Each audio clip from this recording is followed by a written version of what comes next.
Hello guys, dito kami ngayon, rain or shine. Ito na yung hitsura ng bahay ngayon guys. Ito, mas pinalaki pa namin dahil yun po yung request po ng sponsor na mas i-adjust pa namin. Kasi nung unang pinakita ko sa vlog, medyo hindi siya ganun kalaki, pero ngayon guys, tingnan nyo, mas malaki na siya. Mas malaki na yung kwarto. Yung kwarto, pwede na siya lagyan ng ng table tsaka cabinet. At nandito yung CR. So ito mas malaki na. So ito yung update namin sa araw na to, sa ginagawa po namin guys. At abangan nyo po kung sino po yung bibigyan po namin ng bahay na ito pag natapos. Kaya tuloy-tuloy ang trabaho po namin kahit umuulan ngayon. Tuloy yung trabaho. At nagdagdag pa ako ng additional na hollow blocks kasi nagkulang. Dahil sa laki ng area, 40 by 40 po yung laki nito. Kaya hindi siya magkasya yung hollow blocks. At mas magastos yung yung steel bar Henry. Mas maraming steel bar dito kasi kailangan mas matibay ang pundasyon ng bahay.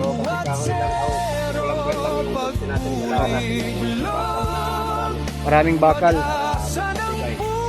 Ito na guys. Kahit umuulan, tuloy ang trabaho. Para may makain daw yung si Henry, yung pamilya niya. At yung helper po natin, dalawang helper, inisweldohan po natin.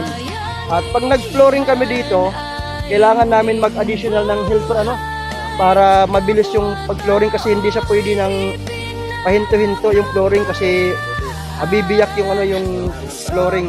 Kailangan isang araw lang tapos agad yung flooring. Kasi malawak itong bahay na to guys. So yun muna guys, yung update ngayon guys. Malakas na ulan. Nag-order tayo ng another hollow blocks. Nagdagdag tayo dahil sabi ng karpintero kukulangin yung hollow blocks. So yung 350 na first order ko, so mauubos na siya. So nag-additional ako ngayon ng hollow block dahil nagdagdag kami. So bali itong area na to na ginawa naming bahay, 40 by 40 na po siya. Ganun siya kalaki yung bahay na ginagawa po namin. So tingnan nyo. So nagdagdag na kami ng hollow block. So nagkulang yung first order namin na 350 pieces. So kailangan pa additional.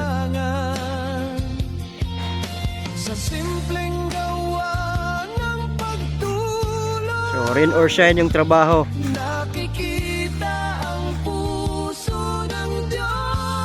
Okay lang tayo, paulan.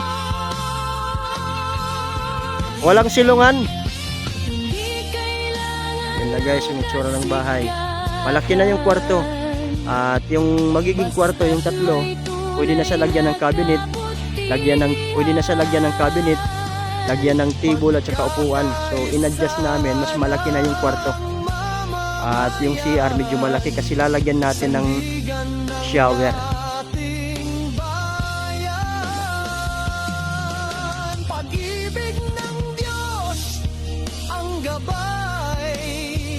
Sa bawat pusong nagmamalasakit, habang may taong nasasaktan, may kamay na handang umakay.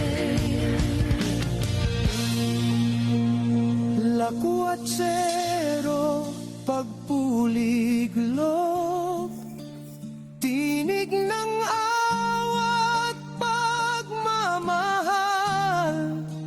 habang may taong Abangan nyo guys ha. At kung sino po yung makakahulan nito, kung sino po ang bibigyan po namin na beneficiary po dito sa Lakwachero Pagbuliglag, hulaan nyo kung sino. At magbibigay po tayo ng papremyo, pambili po ng bigas.